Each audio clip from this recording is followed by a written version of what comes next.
ओम नमो भगवते वासुदेवाय। इस वीडियो में हम आपको बृहस्पतिवार व्रत कथा सुनाने जा रहे हैं। वीडियो में अंत तक बने रहिए, कथा पूरा सुनिए। बहुत समय पहले की बात है। भारतवर्ष में एक राजा राज्य करता था। वह अति प्रतापी एवं दानी था। वह प्रतिदिन मंदिर में भगवत दर्शन करने जाता था। वह गुरु और ब्राह्मण की सेवा किया करता था।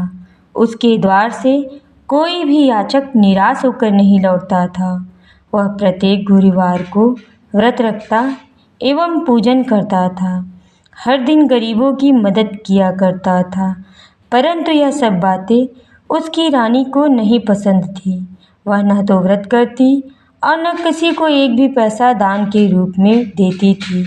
वह राजा को भी ऐसा करने को रोकती थी। यह उस समय की बात है जब राजा शिकार खेलने वन को चले गए थे। महल में सिर्फ रानी और दासी थी।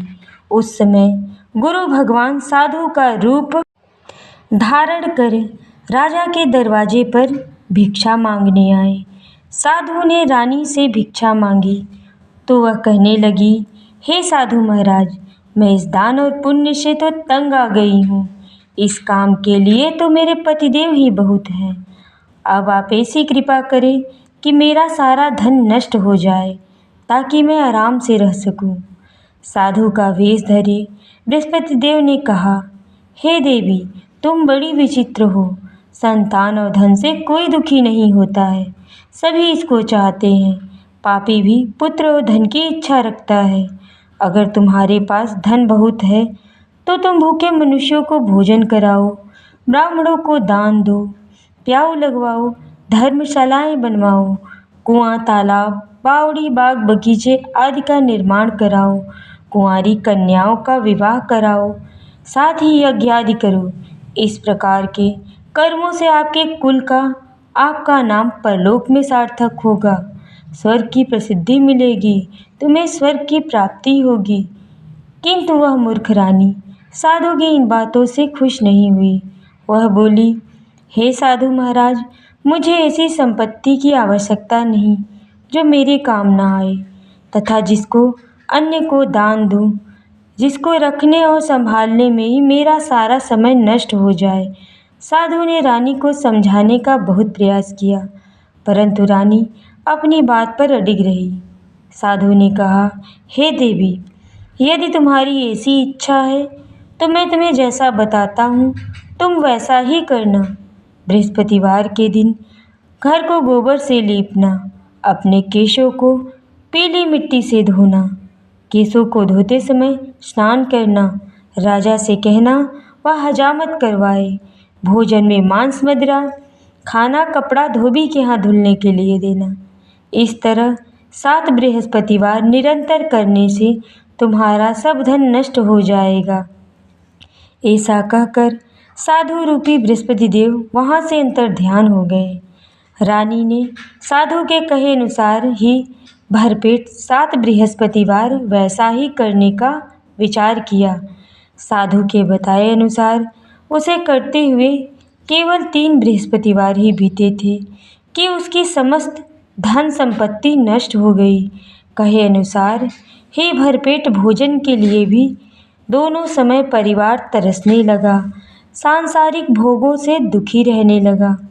इस प्रकार के अभावग्रस्त जीवन से तंग आकर एक बार राजा रानी से कहने लगा कि हे रानी, तुम यहाँ पर रहो, मैं दूसरे देश को जाता हूँ, क्योंकि यहाँ पर मुझे सभी मनुष्य जानते हैं, इसलिए मैं यहाँ कोई कार्य नहीं कर सकता। देश चोरी परदेश भीख के समान है। ऐसा कहकर राजा चला गया। वहाँ जंगल से लकड़ी काट कर लाता और उन्हें किसी शहर में बेचकर अपना जीवन यापन करने लगा। राजा के जाने के पश्चात उधर उनके बिना रानी और दासी दुखी रहने लगी। किसी दिन भोजन मिलता तो किसी दिन जल पीकर ही रहना पड़ता। एक दिन रानी और दासी को 7 दिन बिना भोजन के व्यतीत हो गए तो रानी अपनी दासी से बोली, हे दासी, यहाँ समीप के नगर में मेरी बहन रहती है जो बहुत धनवान है, तो उसके पास जा और वहाँ से 5 सेर बेझर मांग कर के ले आ, जिससे कुछ समय के लिए गुजर बसर हो जाएगी। दासी उसकी बहन के पास गई। बृहस्पतिवार का दिन था। रानी की बहन उस समय ध्यानमग्न होकर पूजा कर रही थी। दासी ने रानी की बहन से कहा, हे रानी, मुझे आपके पास आपकी बहन ने भेजा है, मुझे 5 सेर बेझर दे दो। दासी ने अपनी बात अनेक बार कही, परंतु रानी की बहन ने कोई उत्तर नहीं दिया, क्योंकि वह उस समय बृहस्पतिवार की कथा सुन रही थी। रानी की बहन से दासी को कोई अपेक्षित उत्तर नहीं मिला तो वह अति दुखी हुई। उसे क्रोध भी आया। वह लौटकर रानी से बोली, हे रानी, आपकी बहन बहुत धनी स्त्री है, परंतु वह अति घमंडी भी है। वह छोटे लोगों से बात भी नहीं करती। 5 सेर बेझर देने के लिए मैंने उनसे कहा, परंतु उन्होंने कोई उत्तर नहीं दिया। इस प्रकार मुझे निराशा एवं खाली हाथ लौटना पड़ा। रानी बोली, हे दासी, इसमें मेरी बहन का किसी प्रकार का कोई दोष नहीं है। जब बुरे दिन आते हैं तब कोई सहारा नहीं देता, अपने पराये हो जाते हैं। अच्छे बुरे का ज्ञान विपत्ति में ही होता है। जो ईश्वर की इच्छा होगी वही होगा। यह सब हमारे भाग्य का दोष है। उधर पूजा समाप्त होने के पश्चात रानी की बहन ने सोचा कि मेरी बहन की दासी आई थी, परंतु मैंने उससे कोई उत्तर नहीं दिया। इससे वह बहुत दुखी हुई होगी। कथा सुनकर विष्णु भगवान का प्रसाद ग्रहण कर वह अपनी बहन के घर गई तथा बोली, हे बहन, मैं बृहस्पतिवार का व्रत कर रही थी, तुम्हारी दासी आई थी, परंतु कथा समाप्त होने से पूर्व न उठते हैं और न बोलते हैं, इसलिए मैं नहीं बोली। बताओ दासी, किस कार्य के लिए मेरे पास गई थी? रानी बोली, बहन, हमारे घर अनाज नहीं था तथा राजा परदेश गए हुए हैं। वैसे तुमसे कोई बात छिपी नहीं है, इस कारण मैंने दासी को तुम्हारे पास 5 सेर बेझर लेने के लिए भेजा था। इस पर रानी की बहन बोली, हे बहन, बृहस्पति देव भगवान सबको मनवांछित फल देते हैं। देखो, शायद तुम्हारे घर के किसी कोने में अनाज रखा हो। यह सुनकर रानी की बहन की बातों से विस्मित दासी घर के अंदर गई तो उसे वहाँ एक घड़ा बेझर का भरा मिल गया। उसे बड़ा आश्चर्य हुआ, क्योंकि उसके अनुसार एक एक बर्तन अन्न से खाली था। उसने बाहर आकर अपनी रानी को सारा वृत्तांत सुनाया। दासी अपनी रानी से कहने लगी, हे रानी, देखो, वैसे हमको जब अन्न नहीं मिलता तो हम व्रत के समान ही रहते हैं। अगर इनसे व्रत की विधि और कथा पूछ ली जाए तो उसे हम भी किया करेंगे। और फिर दासी के कहने पर रानी ने अपनी बहन से बृहस्पतिवार व्रत पूजन विधि नियमों के बारे में विस्तार से पूछा। उन्होंने बताया, जो बृहस्पतिवार के व्रत में चने की दाल और मुनक्के से विष्णु भगवान के केले की जड़ में पूजन करता है, दीपक जलाता है, पीला भोजन करता है, पीले वस्त्र धारण करता है तथा प्रेम पूर्वक बृहस्पति भगवान की कथा सुनता है, तो इस प्रकार करने से गुरु भगवान उस भक्त से प्रसन्न होते हैं, अन्न धन पुत्र देते हैं, मनवांछित मनोकामना पूर्ण करते हैं। और फिर पूजन की विधि बताकर रानी की बहन अपने घर लौट गई। तत्पश्चात रानी और दासी दोनों ने निश्चय किया कि बृहस्पतिवार को बृहस्पति भगवान का व्रत जरूर रहेंगे। 7 दिन पश्चात जब बृहस्पतिवार आया तो दोनों ने व्रत रखा। घुड़साल में जाकर चना और गुड़ बीन लाई, उसकी दाल बनाकर केले की जड़ में विष्णु भगवान का पूजन किया। अब पीला भोजन कहाँ से आए, यह सोचकर दोनों बड़ी दुखी हुईं, परंतु उन्होंने व्रत किया था, इसलिए बृहस्पति देव भगवान उनसे प्रसन्न थे। एक साधारण व्यक्ति के रूप में 2 थालों में सुंदर पीला भोजन लेकर आए और दासी को देकर बोले, हे दासी, यह भोजन तुम्हारे और रानी के लिए है, तुम दोनों इसे ग्रहण करना। दासी भोजन पाकर अति प्रसन्न हुई और रानी से बोली, हे रानी जी, भोजन कर लो। रानी को भोजन के विषय में कुछ नहीं पता था, इसलिए वह दासी से बोली, जा तू ही भोजन कर ले, क्यों हमारी व्यर्थ में हंसी उड़ाती है। दासी बोली, हे रानी, एक व्यक्ति इसलिए भोजन दे गया है। रानी बोली, वह भोजन तेरे लिए ही दे गया है, इसलिए तू ही जाकर भोजन कर। दासी ने कहा, हे रानी, वह व्यक्ति हम दोनों के लिए 2 थालों में भोजन दे गया है, अतः मैं और आप दोनों लोग साथ साथ भोजन करेंगी। फिर दोनों ने गुरु भगवान को धन्यवाद नमस्कार कर भोजन प्रारंभ किया। उसके बाद से दोनों प्रत्येक बृहस्पतिवार को गुरु भगवान का व्रत एवं पूजन करने लगी। बृहस्पतिवार भगवान की कृपा से उन दोनों की भोजन एवं धन की कमी दूर हो गई, परंतु रानी फिर पहले की तरह आलस्य करने लगी। तब दासी ने कहा, हे रानी, आप पहले भी इस प्रकार आलस्य करती थी। आपको धन को संभालने एवं दान देने में कष्ट होता था, इसी कारण सभी धन नष्ट हो गया और हमारी ऐसी दुर्दशा हो गई। अब गुरु भगवान की कृपा से धन मिला है तो आपको फिर आलस्य हो रहा है। बड़े कष्टों के बाद हमने यह धन पाया है, इसलिए आपको दान पुण्य करना चाहिए। भूखे मनुष्यों को भोजन कराओ, ब्राह्मणों को दान दो, प्याऊ लगवाओ, कुआं, तालाब, बावड़ी, बाग बगीचे आदि का निर्माण कराओ, निर्धनों की कुंवारी कन्याओं का विवाह करवाओ, मंदिर पाठशाला बनवाकर दान दो, धन को शुभ कार्यों में खर्च करो, जिससे तुम्हारे कुल का सम्मान बढ़े तथा आपको स्वर्ग की प्राप्ति हो, पितृ प्रसन्न हो। दासी की बात मानकर रानी ने इसी प्रकार के सत्कर्म करने प्रारंभ कर दिए। इस प्रकार करने से उसका काफ़ी यश फैलने लगा।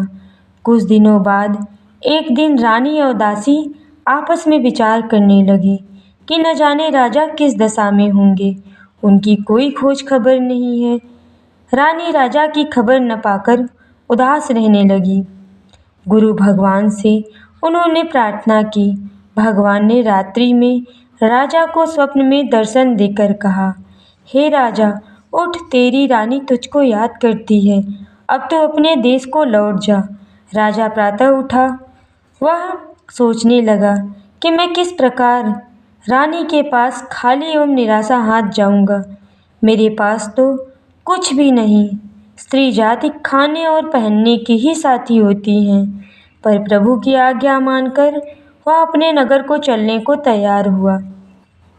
परदेश में राजा बहुत दुखी रहने लगा। प्रतिदिन जंगल से लकड़ी काट कर बीन कर लाता, उसे किसी शहर में बेचकर अपने दुखी जीवन को बड़ी कठिनाई से व्यतीत करता। एक दिन राजा दुखी होकर अपने पुराने दिनों को याद करके रोने लगा। उस जंगल में बृहस्पति देव एक साधु का रूप धारण कर आए और राजा से बोले, हे लकड़हारे, तुम इस बियावान जंगल में किस चिंता में बैठे हो, मुझे बतलाओ। यह सुनकर राजा की आंखों में आंसू भर आए और वह साधु को प्रणाम कर बोला, हे प्रभु, आप सब कुछ जानने वाले हैं। इतना कहकर राजा ने साधु को अपनी समस्त व्यथा सुना दी।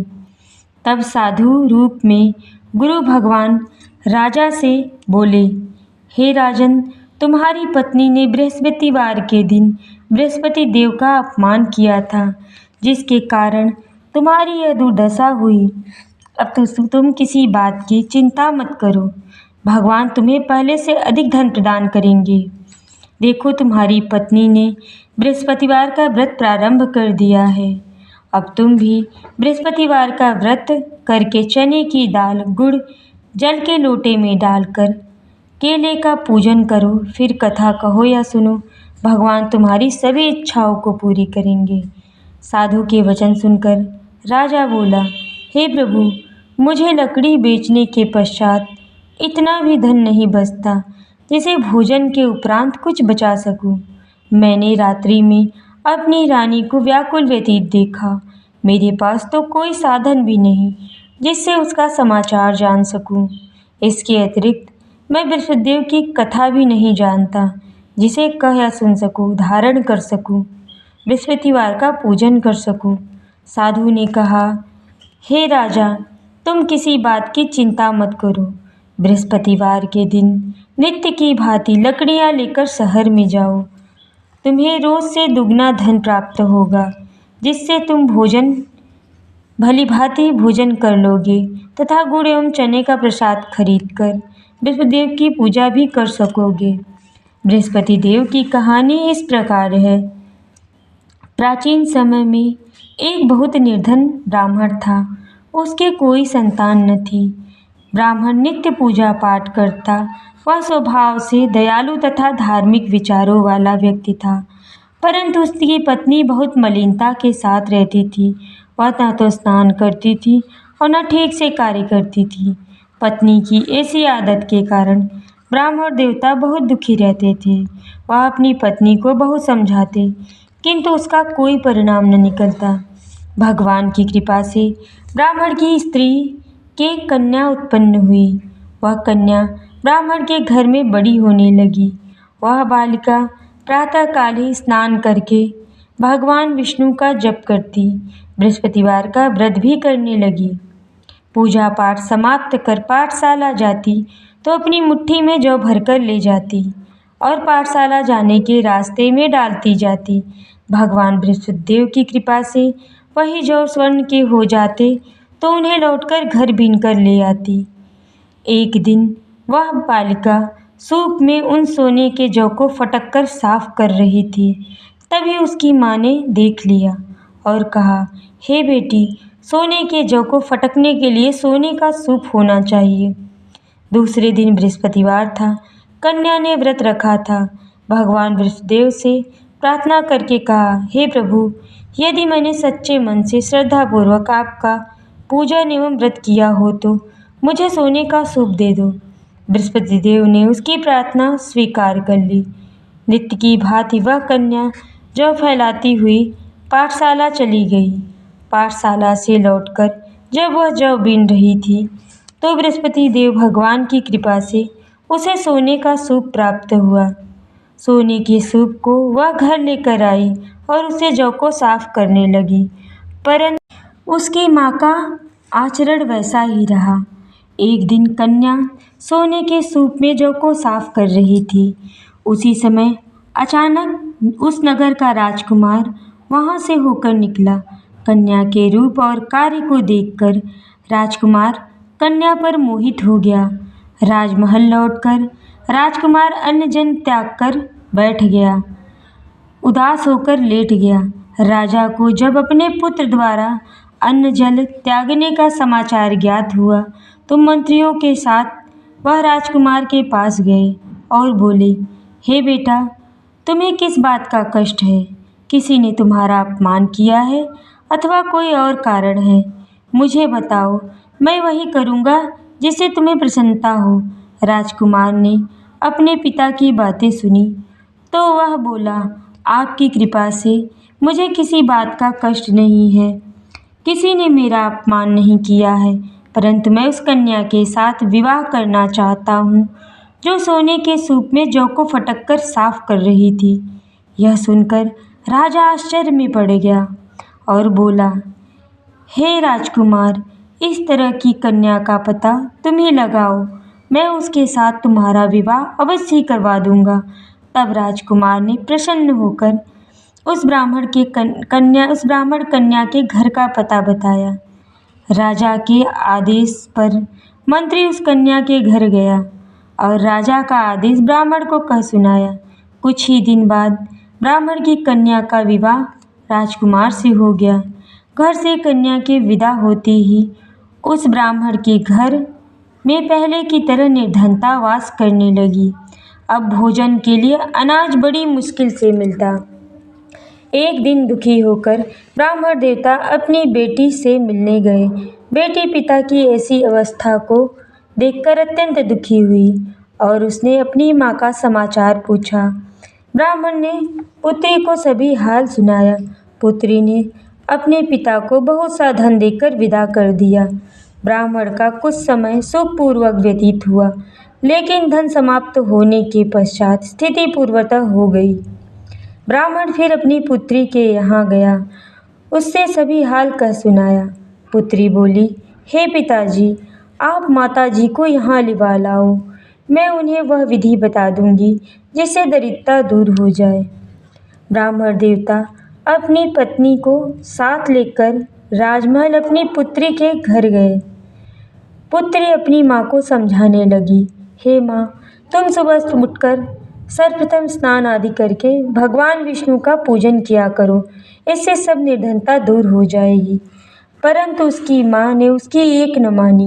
वह सुबह उठकर सर्वप्रथम अपनी पुत्री का बचा जूठन खा लेती थी। एक दिन उसकी बेटी को अपनी माँ पर बहुत गुस्सा आया। उसने एक कोठरी से सारा सामान निकालकर अपनी माँ को उसमें बंद कर दिया। प्रायः कोठरी से अपनी माँ को निकालकर स्नान आदि करवाया, पूजा पाठ करवाया, तो उसकी बुद्धि ठीक हो गई।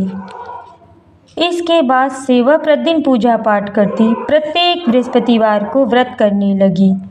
इस व्रत के प्रभाव से उसकी माँ भी अत्यंत धनवान एवं पुत्रवती हो गई।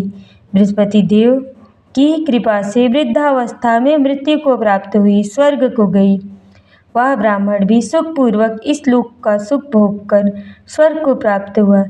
इस प्रकार कहानी कहकर साधु देवता वहाँ से अंतर्ध्यान हो गए। धीरे धीरे समय बीत गया। बृहस्पतिवार का दिन आ गया। लकड़हारा रूपी राजा जंगल से लकड़ी काटकर किसी शहर में बेचने गए। आज उसे और दिनों से अधिक धन मिला। राजा ने चना गुड़ आदि लाकर भगवान विष्णु का पूजन किया, बृहस्पतिवार का व्रत किया। उस दिन से उसके सभी कष्ट दूर हो गए।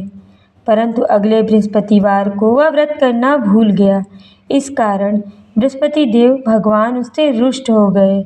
उस दिन उस नगर के राजा ने विशाल यज्ञ का आयोजन किया तथा अपने समस्त राज्य में घोषणा करवा दी, कोई भी मनुष्य अपने घर भोजन न बनाए, आग भी न जलाए, सब लोग मेरे यहाँ भोजन करने आए।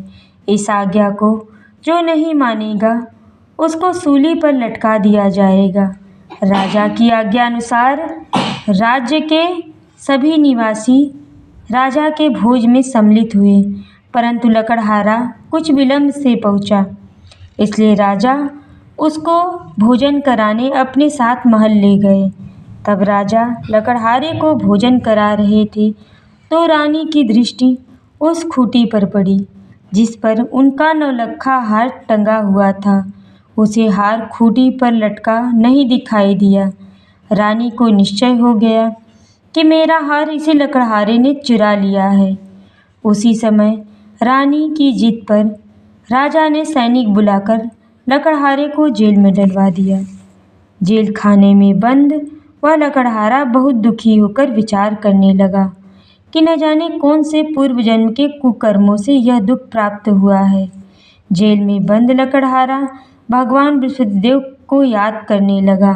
तत्काल बृहस्पति देव साधु के रूप में प्रकट हो गए और उसकी दशा को देखकर कहने लगे, अरे मूर्ख, तू बृहस्पतिवार को बृहस्पति देव की कथा कहना भूल गया था, इसी कारण तुझे दुख प्राप्त हुआ है। अब किसी प्रकार की चिंता मत करो। बृहस्पतिवार के दिन जेल खाने के दरवाजे पर तुझे 4 पैसे पड़े मिलेंगे। तो उन पैसों से प्रसाद मंगाना, भगवान बृहस्पति का पूजन करना, कथा कहना, कथा का प्रसाद स्वयं भी ग्रहण करना तथा दूसरों को भी खिलाना। इस प्रकार करने से तुम्हारे सभी कष्ट दूर हो जाएंगे। अगले बृहस्पतिवार राजा को जेल के द्वार पर 4 पैसे पड़े मिले। राजा ने पूजा का सामान मंगाकर कथा कही, प्रसाद बांटा।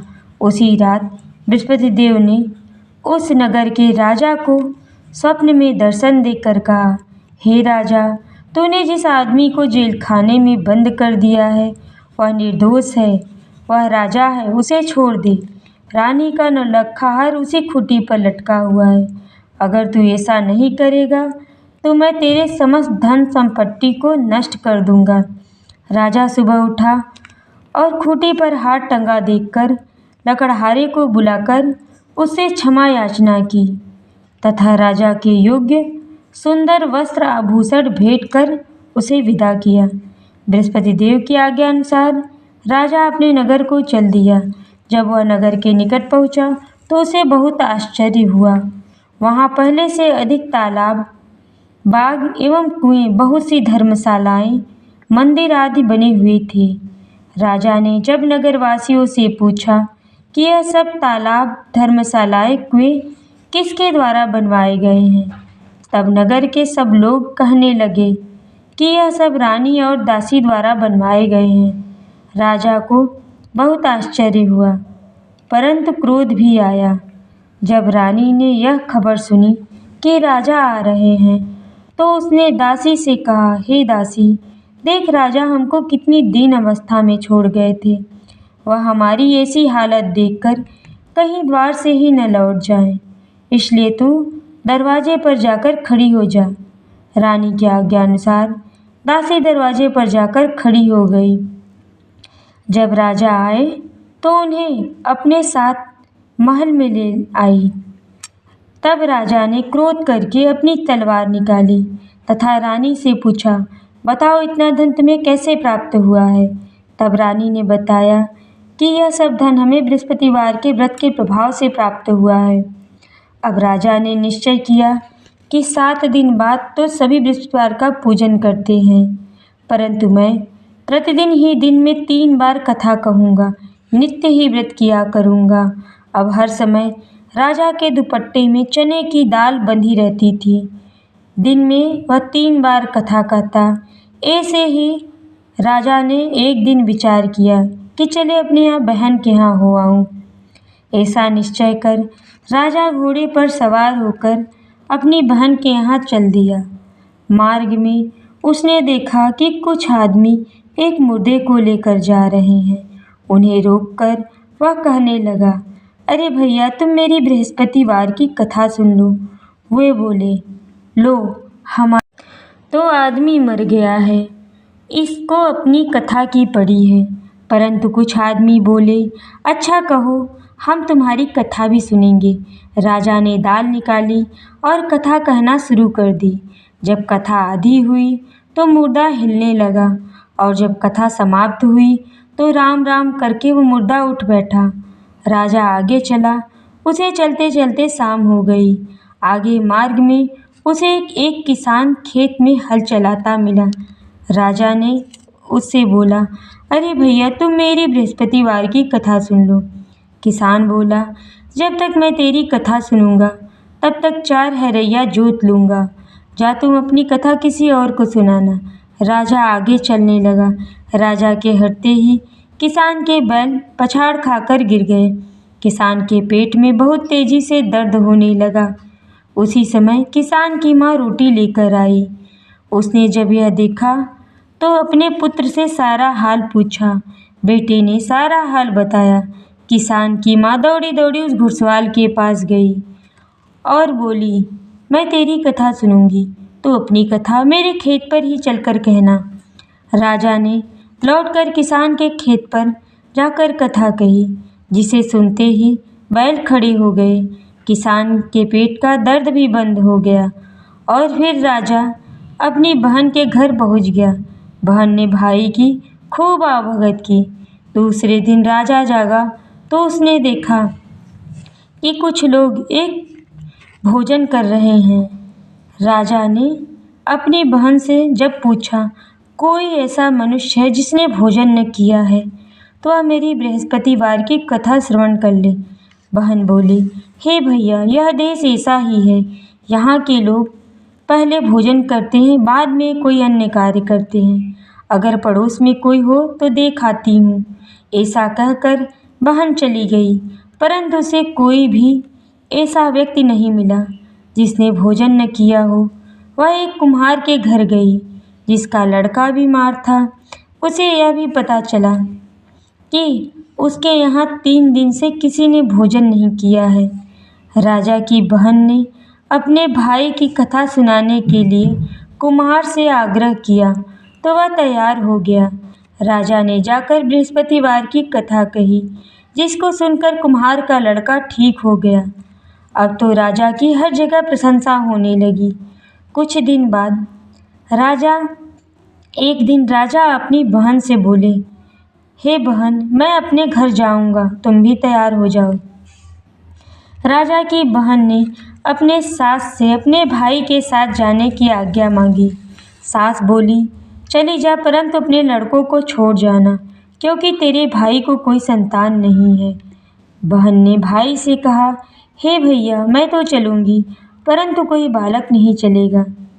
राजा ने कहा, जब कोई बालक ही नहीं चलेगा तब तुम चलकर ही क्या करोगी। दुखी मन से राजा अपने नगर को लौट आया। राजा अपनी रानी से बोला, हम निर्वंशी हैं, हमारा मुंह देखने का भी धर्म नहीं है। वह उदास होकर बिना भोजन किए सैया पर लेट गया। रानी बोली, हे प्रभु, भगवान विष्णुदेव ने हमें सब कुछ दिया है, वे हमें संतान भी अवश्य ही देंगे। उसी रात बृहस्पति देव ने राजा को स्वप्न में दर्शन देकर कहा, हे राजा, उठ, सभी सोच त्याग दे, तेरी रानी गर्भवती है। राजा को यह जानकर अति प्रसन्नता हुई। 9वें महीने रानी के गर्भ से एक सुंदर पुत्र रूपी रत्न हुआ। तब राजा बोला, हे रानी, स्त्री बिना भोजन के रह सकती है, परंतु बिना कहे नहीं रह सकती है। जब मेरी बहन आए तो तुम मुझसे कुछ मत कहना। रानी ने हाँ कर दी, और जब राजा की बहन ने शुभ समाचार सुना, वह अति प्रसन्न हुई, बधाई लेकर अपने भाई के यहाँ आई। तभी रानी ने कहा, घोड़ा चढ़कर नहीं आई, गधा चढ़ी आई। राजा की बहन बोली, भाई, मैं इस प्रकार न कहती तो तुम्हें औलाद कैसे होती। भगवान विष्णुदेव ऐसे ही हैं, जैसे जिसके मन में कामनाएं होती हैं सभी को पूर्ण करते हैं, मनवांछित फल देते हैं। जो श्रद्धा से बृहस्पतिवार का व्रत करता है एवं कथा करता है, पढ़ता है, सुनता है, दूसरों को सुनाता है, बृहस्पति देव उसकी सभी मनोकामनाओं को पूर्ण करते हैं। बृहस्पति देव उसकी सदैव रक्षा करते हैं। जो श्रद्धा एवं संपूर्ण आदर भाव से बृहस्पति देव का पूजन करता है, हृदय से रानी और राजा ने बृहस्पतिवार की कथा का गुणगान किया। उसकी सभी इच्छाओं को बृहस्पतिदेव ने पूरी की। इसलिए सबको कथा कहने अथवा सुनने के बाद बृहस्पतिदेव भगवान का प्रसाद ग्रहण करना चाहिए। सच्चे मन एवं भावना से भगवान बृहस्पतिदेव का मनन करते हुए जयकार करना चाहिए। बोलो बृहस्पति भगवान की जय।